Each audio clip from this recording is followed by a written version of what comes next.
नमस्कार। सोचिए, आप चंडीगढ़ जाने वाली शताब्दी एक्सप्रेस में बैठे हैं और आपका सफ़र कुछ इस तरह शुरू होता है कि एक अजनबी मुसाफिर, जो एक मशहूर लेखक भी है, उसे एक ऐसी असल ज़िंदगी की पहेली सुनाता है जो उसकी लिखी किसी भी कहानी से कहीं ज़्यादा पेचीदा है। चलिए, आज इस लंबे और उलझे हुए रहस्य को परत दर परत सुलझाते हैं। जरा सोच कर देखिए, आप एक लेखक हैं और आपके बगल में बैठा एक शख्स आपकी ही किताब पढ़ रहा है। आप बड़ी उम्मीद से उससे पूछते हैं, कैसा लग रहा है उपन्यास? और जवाब में वो 3 शब्द आपकी सारी उम्मीदों पर पानी फेर देते हैं। एकदम बोर, बकवास, घटिया। हमारी कहानी का सूत्रधार, जो खुद एक मिस्ट्री राइटर है, ये जवाब सुनकर तो जैसे हक्का बक्का ही रह गया। लेकिन सबसे मजेदार बात पता है क्या थी? वो मुसाफिर ये जानता था कि वो लेखक से ही बात कर रहा है। वो मुस्कुराया और बोला, मुझे पता है कि इस उपन्यास के लेखक आप ही हैं। अब चूंकि आपने इतना बोरिंग उपन्यास लिखा है, तो इसकी सजा भुगतने के लिए भी तैयार हो जाइए। सजा? और सजा ये थी कि लेखक को एक असल जिंदगी की मिस्ट्री सुलझानी थी। और बस यहीं से उस मुसाफिर की कहानी की शुरुआत होती है, एक चुनौती के साथ।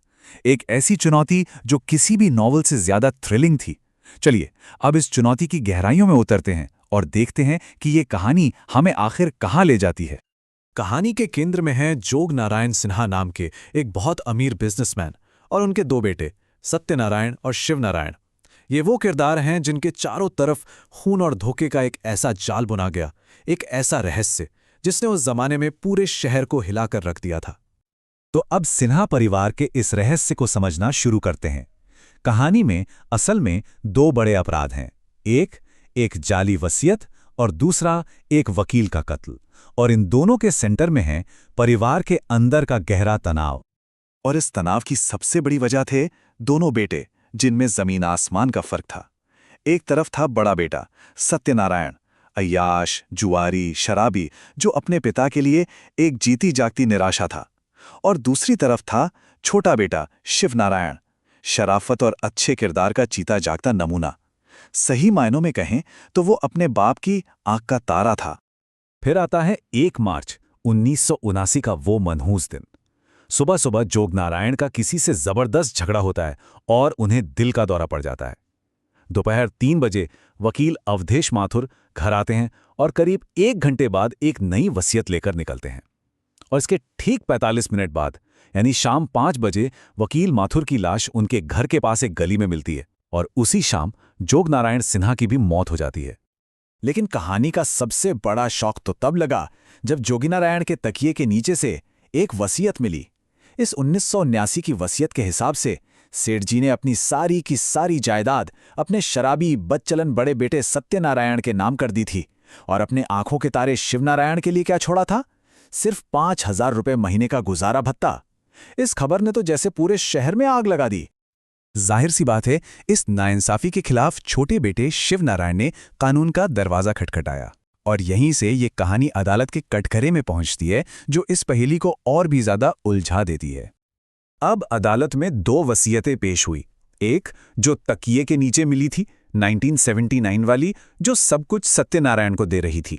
और दूसरी जो शिव नारायण के वकील ने पेश की, 1964 की पुरानी वसीयत। इस पुरानी वसीयत के मुताबिक ज्यादातर और फायदेमंद हिस्सा छोटे बेटे शिव नारायण को मिलना था। सवाल अब यह था कि असली कौन सी है? इस केस का सबसे बड़ा, सबसे अहम गवाह कौन था?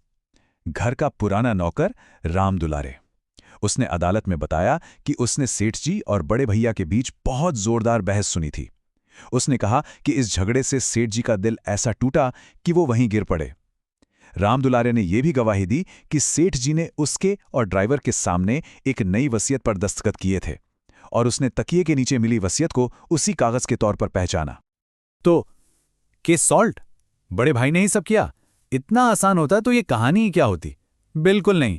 यहीं पर कहानी में एक जबरदस्त ट्विस्ट आता है। जब 1979 की वसीयत की फोरेंसिक जांच हुई तो पता चला कि उस पर सेठ जी, नौकर राम दुलारे और ड्राइवर, तीनों के दस्तखत नकली थे, सब जाली थे। अब शक की सुई सीधी सीधी सत्यनारायण की तरफ घूम गई। लेकिन सत्यनारायण के वकील ने एक ऐसा पॉइंट उठाया जिसने सबको सोचने पर मजबूर कर दिया। गवाहों के हिसाब से वसीयत सत्यनारायण के हाथ में सिर्फ पौना घंटा रही, जिसमें से आधा घंटा तो उसे अपने वकील के ऑफिस पहुंचने में लग गया। मतलब उसके पास जालसाजी करने के लिए थे सिर्फ 15 मिनट। आप ही सोचिए, क्या 15 मिनट में 3-3 जाली दस्तखत के साथ एक पूरी वसीयत तैयार करना मुमकिन है? नामुमकिन। खैर, अदालत ने अपना फैसला सुनाया और फैसला बड़ा अजीब था। कोर्ट ने माना कि सत्यनारायण जालसाजी का दोषी नहीं है, लेकिन क्योंकि 1979 की वसीयत जाली थी तो उसे रद्द कर दिया गया और पुरानी 1964 वाली वसीयत को ही असली मान लिया गया। सत्यनारायण बरी हो गया, पर सवाल तो वहीं का वहीं था।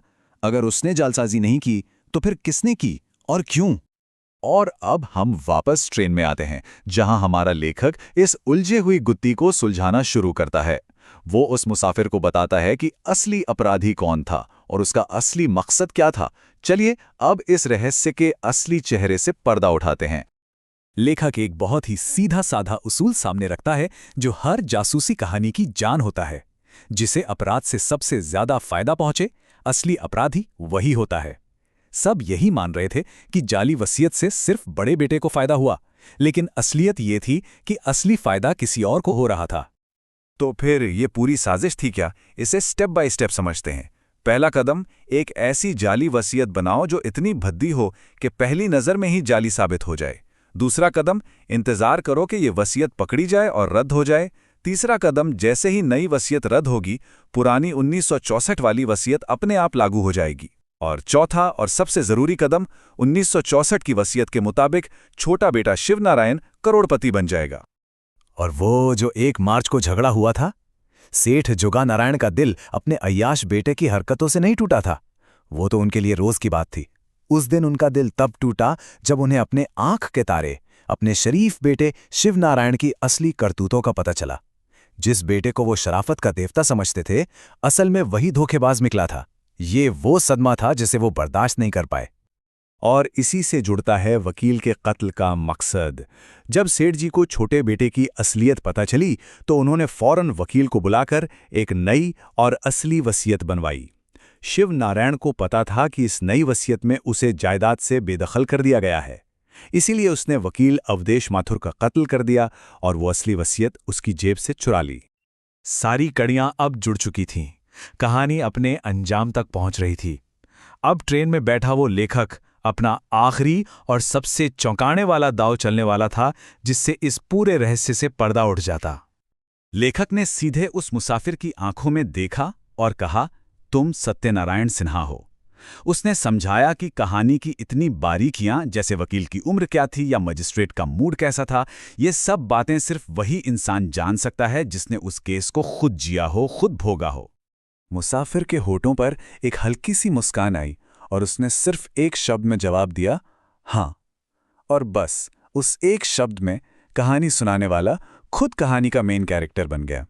सफर में सुनाई जा रही कहानी और असलियत दोनों एक हो गए। लेकिन रुकिए, कहानी अभी भी खत्म नहीं हुई है। सत्यनारायण ने बताया कि अदालत से बरी होने के बाद क्या हुआ। शिवनारायण को 1964 की वसीयत के हिसाब से जायदाद का बड़ा हिस्सा मिल तो गया था, लेकिन अमीर बनने के सिर्फ 3 महीने बाद एक मोटर एक्सीडेंट में उसकी मौत हो गई। और क्योंकि शिवनारायण की कोई अपनी वसीयत नहीं थी और उसका सबसे करीबी जिंदा रिश्तेदार उसका सगा भाई ही था, तो कानून के हिसाब से उसकी सारी दौलत का वारिस सत्यनारायण को माना गया। इसे कहते हैं पोएटिक जस्टिस, या कह लीजिए खुदाई इंसाफ। तो सवाल ये उठता है कि क्या किस्मत हमेशा अपना हिसाब बराबर कर ही लेती है, चाहे रास्ता कितना भी घुमावदार क्यों ना हो?